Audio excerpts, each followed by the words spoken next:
Ask the Messenger's TV show is a TV show that educates, informs, and entertains our viewers on public health issues such as mental illness, suicide, addiction, illness and disease, COVID-19 relief, crime, domestic violence, homelessness, human trafficking, employment opportunities, healthcare, and more.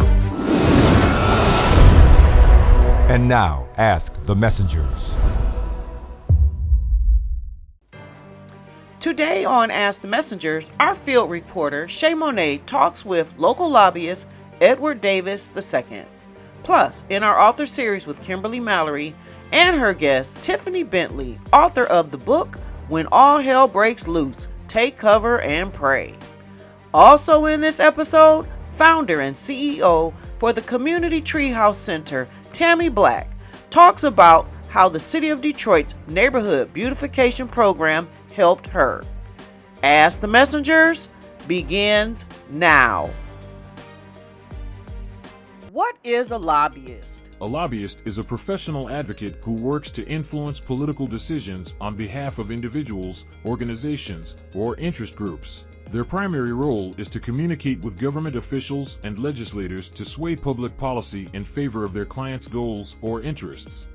Lobbyists often provide information, research, and persuasive arguments to policymakers, hoping to shape legislation, regulations, or governmental actions. They may work in various fields, including healthcare, environmental issues, corporate interests, or social justice. Lobbyists must have a deep understanding of the political process, strong communication skills, and the ability to build relationships with key decision makers. How long have you been a lobbyist?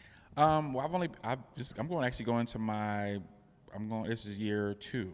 Officially. Year two, okay. Mm-hmm. Now, in the community that I live in, we only know about doctors, lawyers, teachers, and then I found out later, oh my goodness, it's actors and actresses as a career, it's flight attendants, but a lobbyist, there are senators, what does a lobbyist do?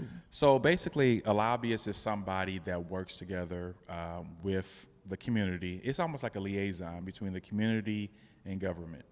A lobbyist will champion a cause to government to affect policy, to help write law with the local officials, but also too is someone that can affect change in the community with bringing back dollars back from the legislature to the community for building projects, for community-related things, for manufacturing facilities, anything like that.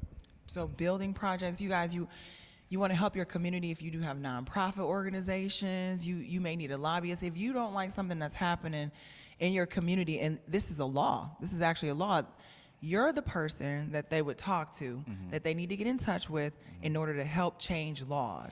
So yes and no. So they can still talk to their elected official in their community, and so that's why the elected officials have their district offices where they can go and talk to any member of their staff, whether it's chief of staff, legislative director, whomever.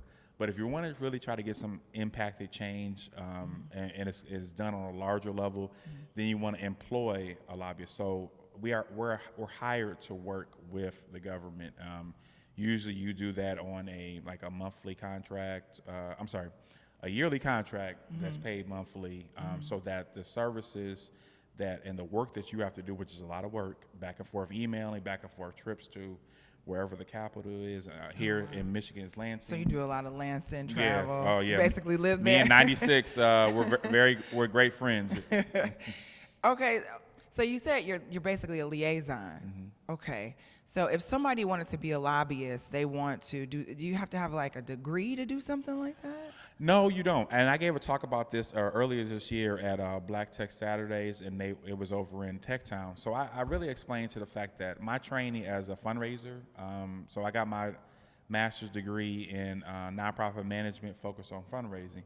Right out of my master's program, I was hired at our foundation at Eastern Michigan University, and I've been in fundraising for well over 10 plus years. So I feel like that training on how to make the ask, how to write proposals, so that you are making the ask in there, but you're also telling the story to why the ask is important. But then also too, the relationships that I've built over the years have helped me get to this point where I was like, it was a natural rollout into being a lobbyist. Also, too, my undergrad degree is in political science, so I have an affinity for the government. So I love government. Right. You have to know laws to be a lobbyist. You have to know laws. You have to know. I mean, shoot, that whole thing we grew up on, Schoolhouse Rock. I'm just a bill. Like, that's real. That's real. That's real. That don't always end that way, but still. You're a liaison for you're a lobbyist for a number of companies, and how many do you have right now? So right now on contract I have on contract I have 4. And that's not just in the U.S. You can work globally as a lobbyist too, can't you? Well, the thing is, so you can or you can't. So Okay. I'm trying to. There's a company called Selecto. Selective, and they're out of Germany. And what they're doing is they are trying to bring in hydroelectric manufacturing facility to the state of Michigan. And they chose the state of Michigan because of all the investment from the federal government through the CHIPS Act, the Inflation Reduction Act. But they also, too, are looking at this is another form of energy that, is being, and also, too, another thing is, I just saw a report the other day that in the next 2 years, there's going to be a car made by BMW, I believe, that's going to run just on hydroelectricity. What? So they're trying to get ahead of the curve. And so since they're coming from Germany, right, and BMW, the German company, it just makes more sense. I mean, and you've got your hand on, you may not know, obviously they don't know, we're sitting right here in Tech Town. To me, this is new lab, and you're already here. Your office is here.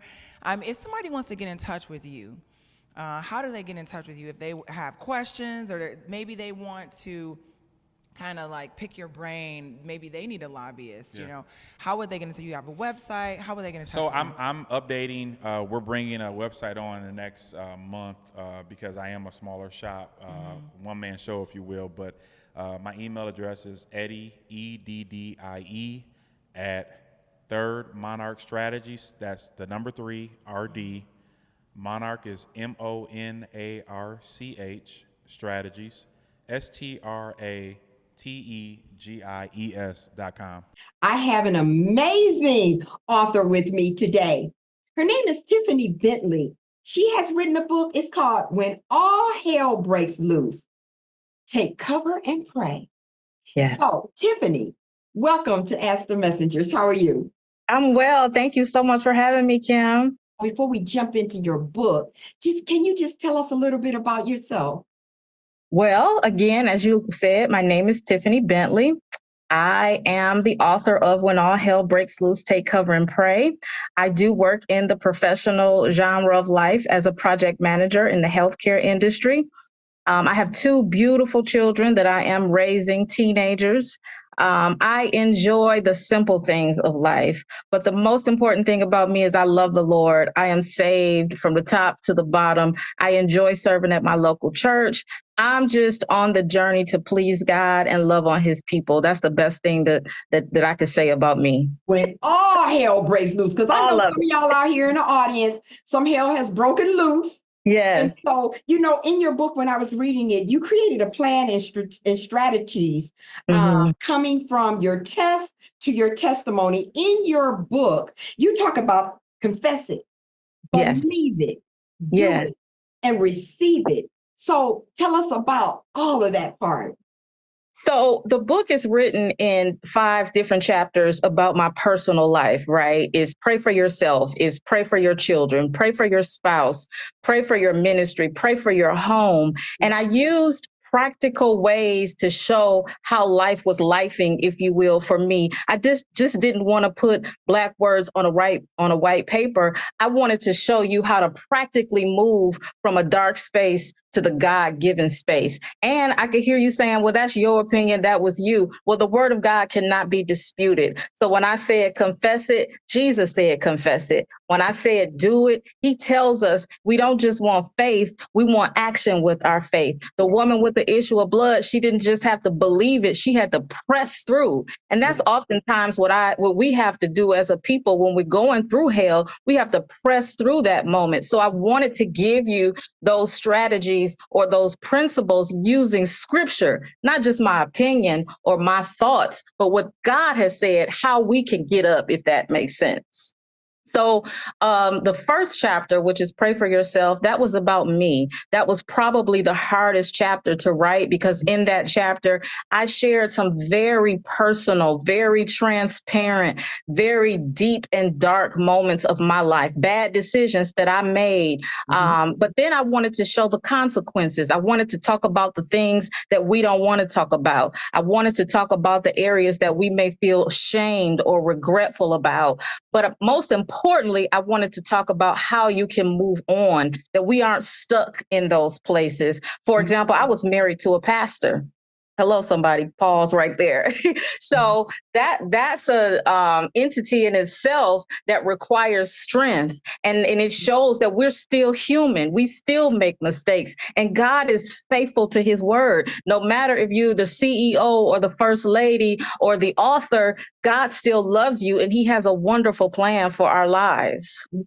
Absolutely. So in your first chapter, as I read your book and you talked about some of the dark moments that you were in, just briefly kind of touch on that, not just tell us that you were in a dark moment, tell us about that dark moment and how God delivered you from that. Yes. So the testimony is being married to a pastor. That's a very lonely road, right? And within that road, instead of me grabbing the horns of the altar, the bad decision that I made was I had an affair.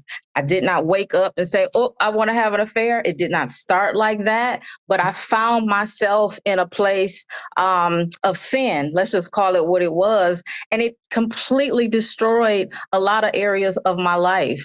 Was I shameful at first? Was I guilty at first? Absolutely. There was a whole lot of regret there.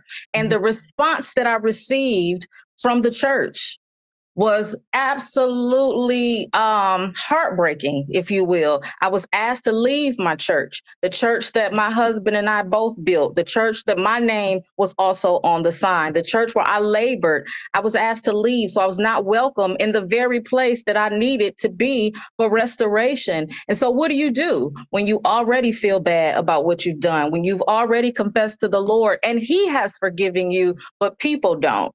So those dark moments, those were extremely eye-awakening, but it was good. Scripture says it was good that I was afflicted. So when all hell breaks loose, it doesn't just talk about that, but during that very same period, I had to find God out as a healer. My health was under fire. I was then challenged with a health condition that I absolutely want you to read about. I didn't know if I was going to live or die. And so it's like, okay, God, I've been put out of church. Now I don't know if I'm gonna live or die. I have 2 children. I still need to work and I still need to walk in the call that you've given me. What do I do? And so, yes, people need to know all hell broke out for me. That's the birthing of the title. But yet God is a restoring God. There is a plan. You will get up. And were there moments of tears, doubt, unbelief? Absolutely. I didn't see today, didn't even know today was going to be available to me. And that's why this book was so important, because there are people that will choose to die in those dark moments. And I'm saying, get up because you can make it. What I would like for you to do right now is just look into the camera, Tiffany, and give the audience some words of encouragement. There might be people out here that want to write their book and they're afraid because they don't want to feel that pain. They don't want to go through that pain. Give them some words of encouragement right now. Thank you for that opportunity. My word of encouragement is simply to tell you, don't give up. There could be mountains in front of you. There could be dark places. You may be in the bed. You may be full of tears. Don't know the next move to make. Whatever you do, don't give up. As I said in my book, get up, do it, confess it, believe it, receive it. You're looking at 2 witnesses that did not give up. And what if we had said no? Today, what if we would have given up? Today wouldn't even exist. And so in the darkest moment, when you feel yourself falling, grab the horns of the altar, grab an accountability partner, go in prayer, go for a ride, but just don't give up, because God said that he knows the plan that he has for us. And if he knows, the creator of heaven and earth, if he knows, I may not know, Kim may not know, but if he knows, then there is something good coming out of your pain. And the scripture says, weeping may endure for a night, but joy comes in the morning. And so I say, don't give up, and good morning to you, because it's your season of joy. When All Hell Breaks Loose, Take Cover and Pray by Tiffany Bentley, available now on Amazon. Welcome, welcome, all you Ask the Messengers viewers. I am sitting on the edge of my seat, obviously, and we're sitting in the kitchen. We're cooking in the kitchen with Tammy Black. And now we're here. Tell our viewers kind of what this is. Well, you're sitting right here in the outdoor pavilion, which is called the Community Serenity Pavilion. We do outdoor cooking space, grilling and things like that here. And also this will be a place where we can get fresh herbs to come in here and socialize with the community, promote mental health here. Just an outing, just like a family outing that used to be back in the day for people in the community to have a place to relax. We have a fireplace that we've gotten built here so that we can have a monitor. It'll be ran off of solar power. Just a space for relaxation and respecting their environment. Wait, okay, so we are here, and this is your neighborhood, and this is a part of the Detroit Beautification Project. Correct. This is a part of the Neighborhood Beautification. We were winners of the Neighborhood Beautification grant for this space, and we're so excited about that because that's going to finish up this space. That's going to allow us to put the beautiful plantings, the flood resiliency things here. We're excited. We're excited for everybody to enjoy the space. Not only Jefferson Charmers, but other communities can come here and enjoy the space with us as well. Let me just tell you, she mentioned Jefferson Chalmers, but she lives right in the neighborhood. It's something that was dear to your heart. And as you said, it's a community, it's like a community space.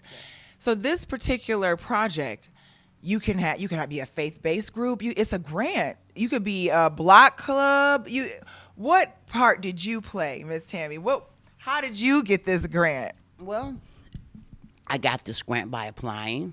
I got this grant by showing them my passion for my community, my passion for Detroit, because as they say in the slogan for the grant, Detroit for life, and I am definitely Detroit for life. So I was excited when I found out that that grant would help us to finish this space off for any Detroiter that would like to come here and have a relaxing place, even people with disabilities. So we really do promote having a space that's inclusive. So all of our spaces are inclusive. So this is a plus for us. Wait, you're in the block club. Yes, I am the president of the block club here on Manistee. So, yeah, I guess you can call me a little community leader. Now, see, I told you, you could get this grant. It's block clubs, it's community organizations, it's faith-based organizations, and it's all about changing Detroit from the inside. And listen, it's not just downtown. People are getting it all confused. Everything's happened. It's gentrification. No. This is in your own backyard, and this isn't it. There's more to come. Yes. And if you apply, you got an idea, bring your idea. They're welcoming our ideas. And who better to know what to happen in our communities than us? So I love that this grant is possible. I love being the person to talk about this grant and talk about the opportunities and talk about how our city in Detroit is looking out for us to have our neighborhoods the way that we want it to be. It's plenty of you people out there. You guys, this grant is up to $15,000. The city believes in the individuals in it. You're living here, you're residing here, you want to change. I looked around, even around the corner. She's changing it a little bit at a time. There were homes that were still vacant, homes that need to be rebuilt, but she's still doing it. And when you first got here, it wasn't like this. No, it wasn't. When I first got here, it was a lot of blight. It was a lot of sidewalks that need to be opened up. But as long as you believe and the community and the neighbors are with you, my community and neighbors are the best. and outside communities as well. We have a lot of support, so we all support each other. And I know a lot of them are going to go for this grant for their community as well. So we're looking forward to visiting other sites that are happening with this grant, this beautification grant from the city of Detroit. This feels like, to me, ground zero. I know it's not, but this lady has believed in this project. She's a part of this community. She is in the block club, the president of the block club, okay? She had a dream and a vision, and all she did was apply. You can get up to $15,000. A Detroit organization, the Block Club, a faith-based organization. You want to change your neighborhood? You know what? It's not that hard. All you have to do is apply. DetroitMI.gov/Detroit for Life. Again, that's DetroitMI.gov/Detroit for Life, because you have to be in this thing and you have to know that you are in it for your community and you're about to be Detroit for Life.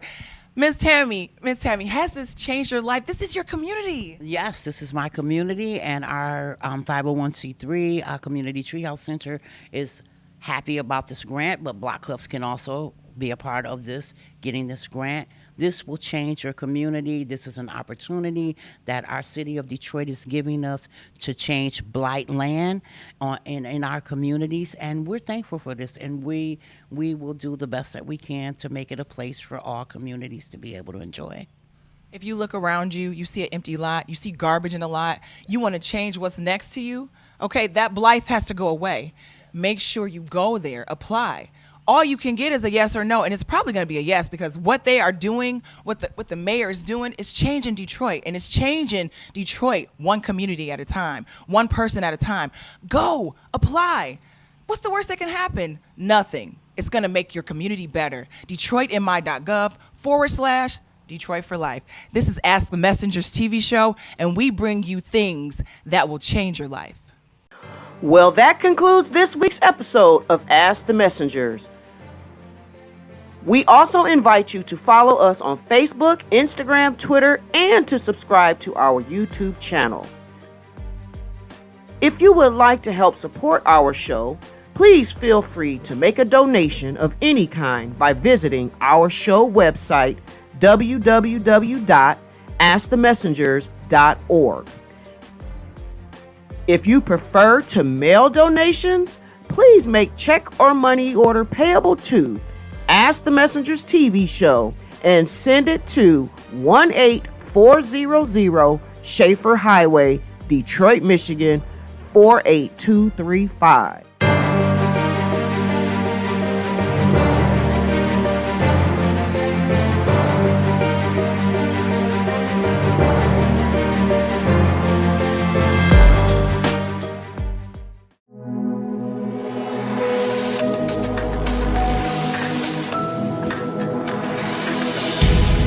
Thank you for watching.